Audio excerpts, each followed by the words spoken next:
Hi, I'm Karan Thapar.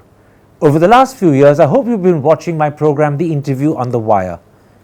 During that period, I've interviewed doctors, politicians, businessmen, scientists, authors, and even the occasional Nobel laureate.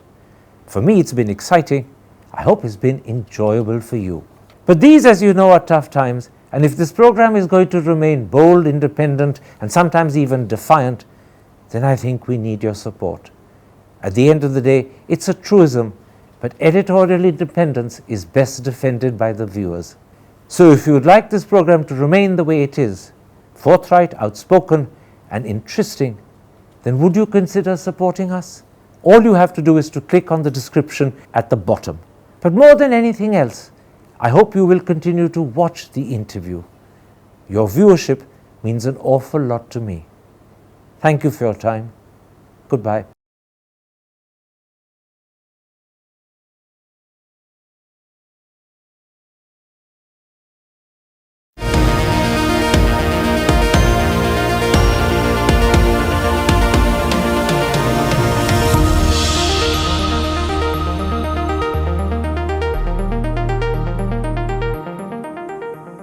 Hello and welcome to a special interview for The Wire.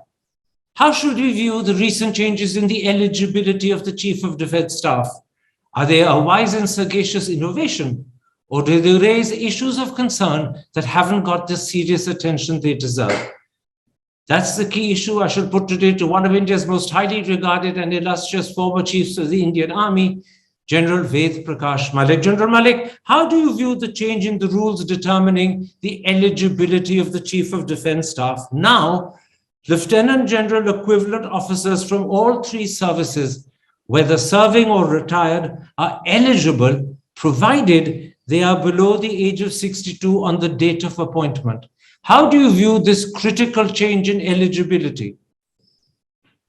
Karan, thank you for asking me to come on your program. Firstly, I must say that the appointment of CDS in our democratic country, it remains the prerogative of the government. Having said that, I must also say that the selection process which the government adopts, it should be credible. It should consider a person's experience.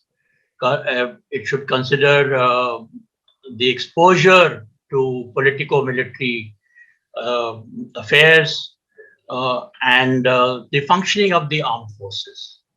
So if those parameters are met, it should be all right. But I feel that in these new rules, these parameters have not been convincing. Meeting those has not been convincing. Let's discuss some of the specific implications of the change of rules, and I'll take you through them one by one. First, if a serving Lieutenant General is appointed Chief of Defence Staff, he will be junior to each of the three service chiefs. But as Chief of Defence Staff, he will be permanent chairman of the Chiefs of Staff Committee, and therefore, in that sense, he will be senior to them. Now, isn't this not just messy and confusing, but won't it also lead to bad relationships and bad blood? Yeah, as per new rules, this is not ruled out, as you said. And if such a person is appointed, I think it will cause some uneasiness amongst the chiefs, and it may even affect their functioning as a team. I won't be surprised if some chief decides to resign from his post. That will, of course, be quite an embarrassment. If you recall once, when one vice chief was superseded to become the chief, he had resigned immediately after that. Yes, indeed. I remember that incident very well indeed. It was Yash's father, the former vice chief, who then went on to become ambassador to Nepal and subsequently governor in both Assam as well as Jammu and Kashmir. Tell me, sir, the second implication of these rules is that it affects what is so important to all serving armed service officers. Three qualities: status, rank, seniority. Armed forces officers are the only ones who carry their rank right through after retirement to death. Now, here, we're suddenly confusing status and seniority, aren't we? Yeah, that's what I mentioned, and that's why I also said functioning of the armed forces is important when you take into account the selection of the CDS. Um, Here I must also say that we should also look at the charter of duties of a person, the exposure of politico-military affairs, and the decision making that takes place. Now, as you know, I have been an army commander, vice chief, and chief for 3 years. I was chief for 3 years and also fought a war. I feel no one gets an exposure like the chief as far as these aspects are concerned. And only next to that would be somebody who's been a vice chief, or he has been very close to he has been very senior in the National Security Council after retirement, so that he knows what is going on in decision making. Now, these aspects have become very important before you select a chief. And if these are convincing enough, then there will be no problem. But if they are not convincing, the selection process has not taken that into account, and they're not convincing, then you can have some problem. The point you just made, General Malik, touches precisely on the point I want to put to you. The new rules make the post open to any officer of lieutenant general rank from any of the three services. But should it in fact have been restricted to vice chiefs and army commanders? The army, for example, I believe has 91 lieutenant generals. Is it really feasible that the head of the R&R hospital or the commandant of the IMA should be considered as CDS? Would it not have been wiser to limit the selection to the vice chief and the army commanders? Yeah, obviously, I don't know how many lieutenant generals are there, but I have been saying that again and again, that experience does count. And if you have not been involved in political military decision making, or have you not been involved in operational planning at the highest level, you will not be eligible, or you should not be eligible. Let's not talk about doctors and others who are playing an important role in the army, but obviously they cannot be considered for an appointment like the CDS. So it has to be somebody who has been an army commander. Although the new rules say lieutenant general, but I believe that in order of priority, people who should be considered should be first the three chiefs, then the army commanders are equivalent in the other services, and then maybe a corps commander. But again, perhaps I feel that the corps commander may not be, an ex-corps commander may not have sufficient experience to become the CDS. In other words, area commanders and people who head training institutions like the Officers Training Academy in Chennai ought not to be considered, even though technically, as lieutenant generals, they now, under the new rules, become eligible. But you're saying they should not be considered. No, there is. You see, I am again and again emphasizing it's not just the operational command, which the corps commanders and the army commanders at their level they have, but more important, I feel, is the exposure at the politico-military decision-making level.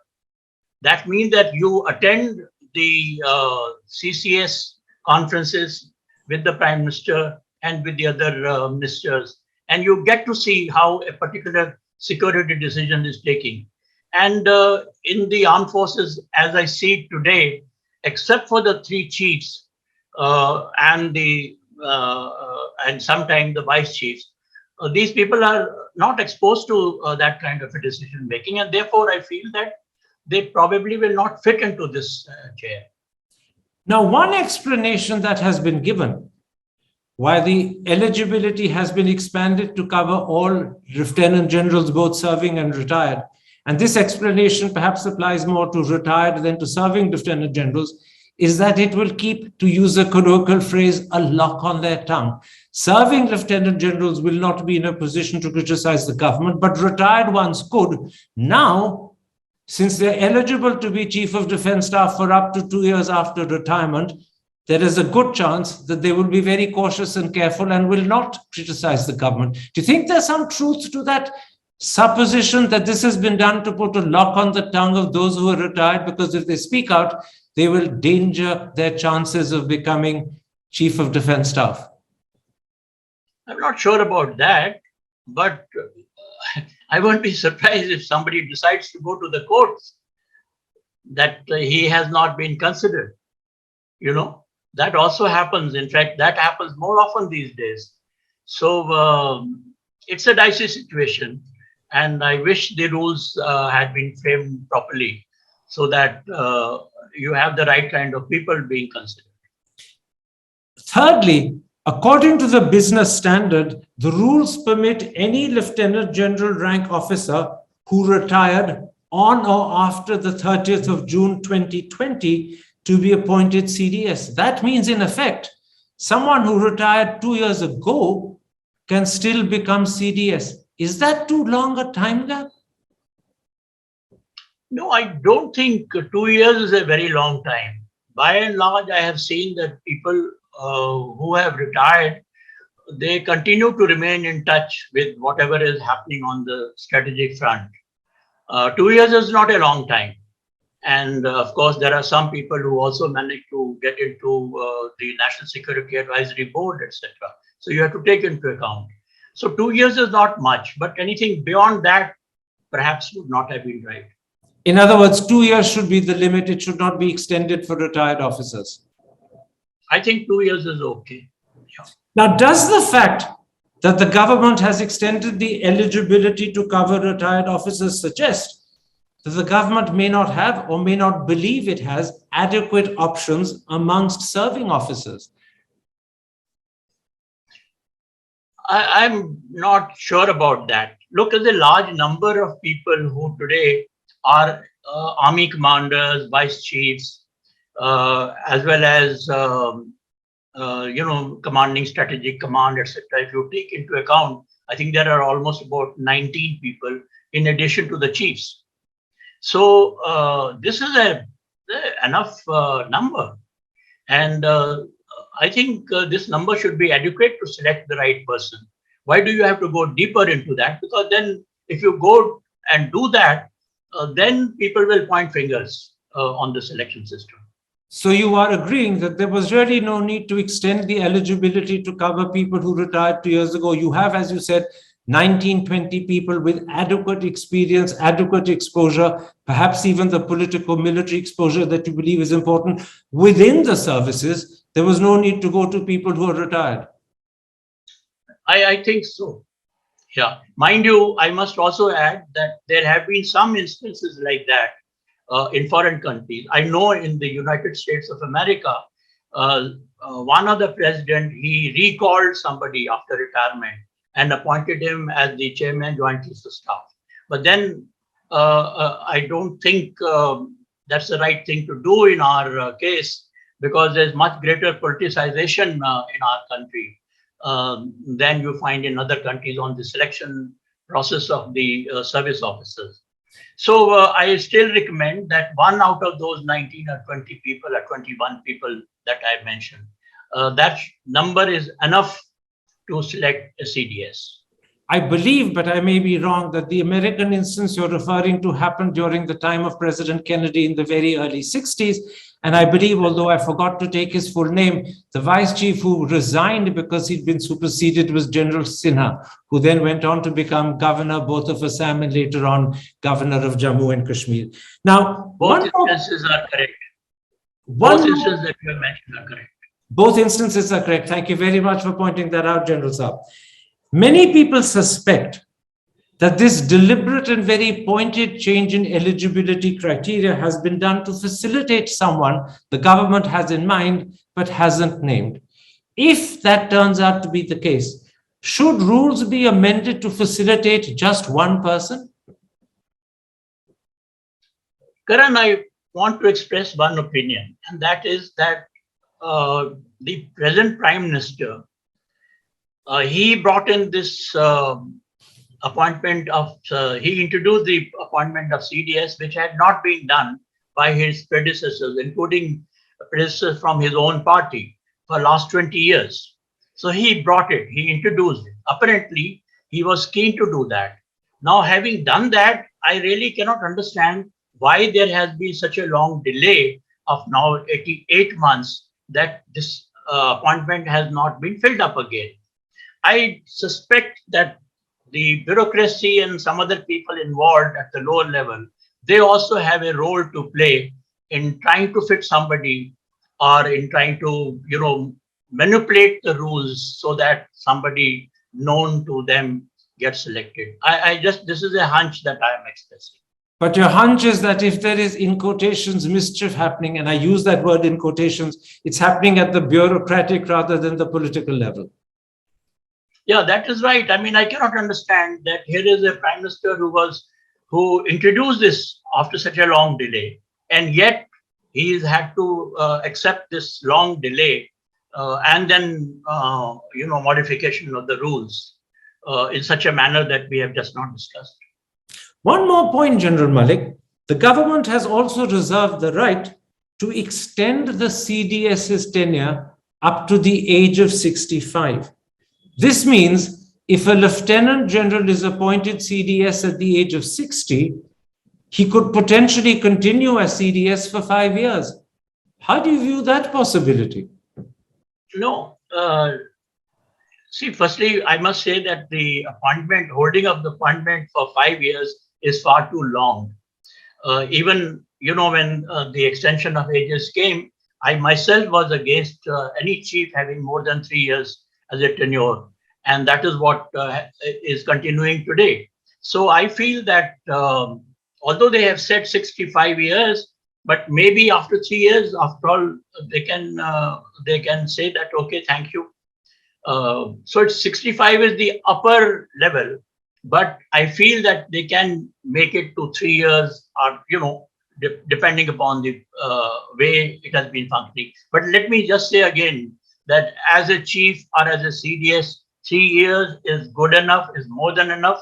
Only under very exceptional circumstances should you give that extension to anybody. Indeed, as you said at the beginning of that answer, 5 years is too long. Is long. One further question.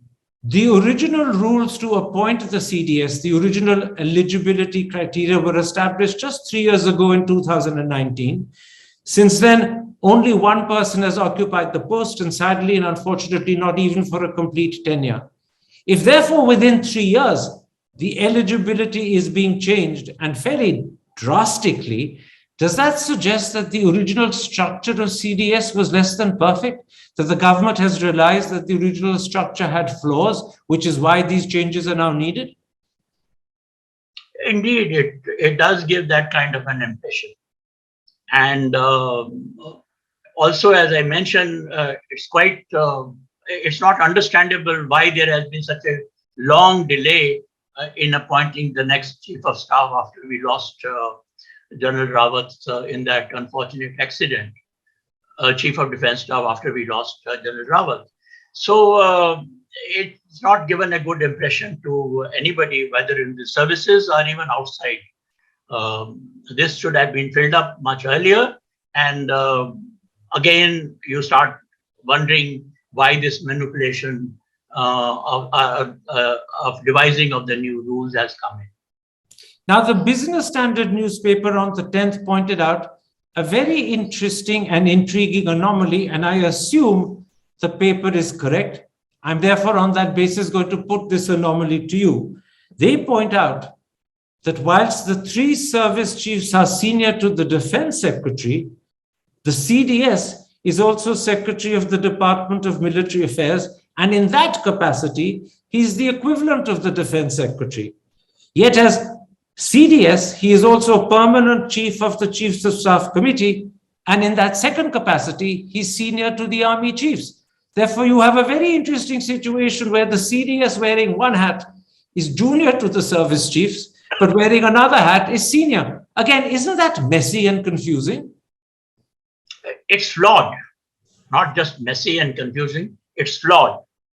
And I feel that right from the beginning, we should have given the appointment of defense secretary equivalent, or given all the financial aspects given to the CISC, number 2 in the CDS, in the Department of Military Affairs.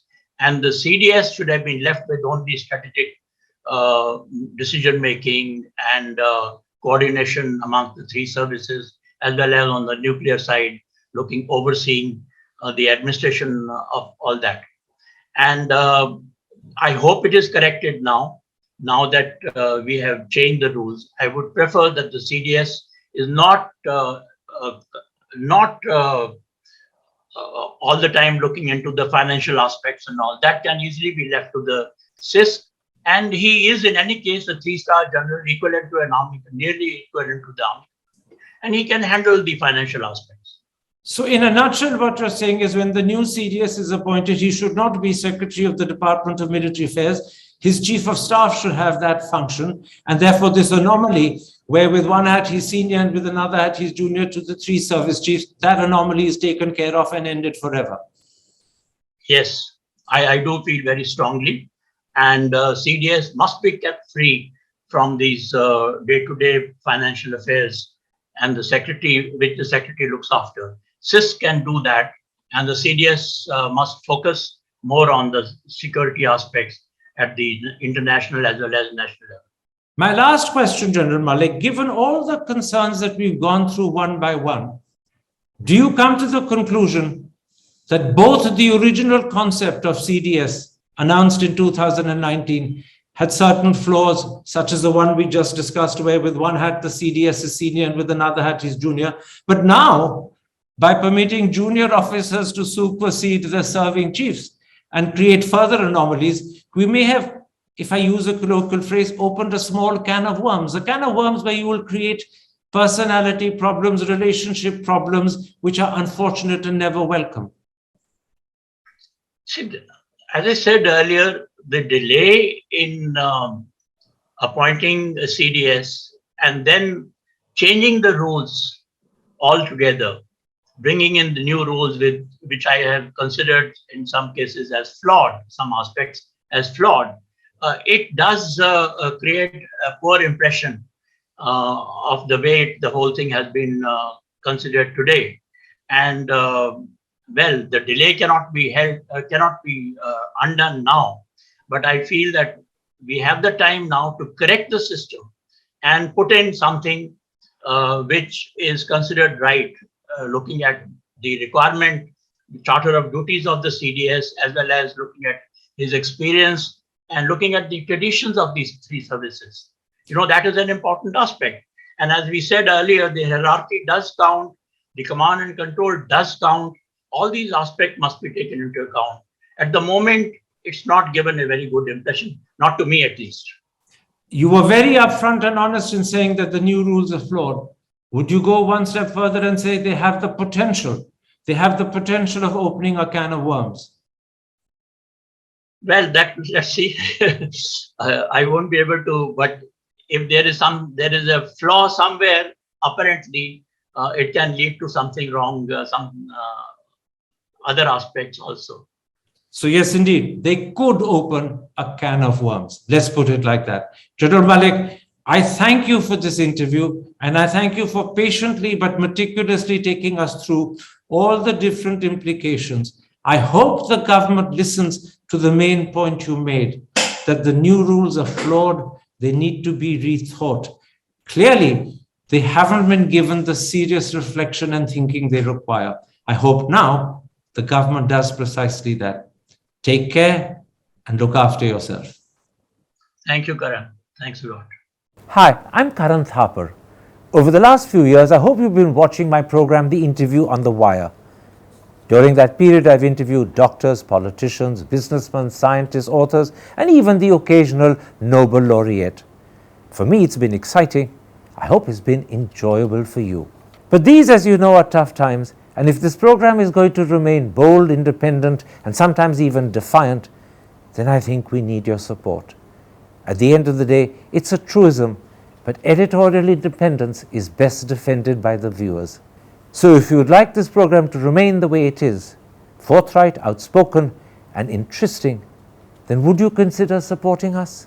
All you have to do is to click on the description at the bottom. But more than anything else, I hope you will continue to watch the interview.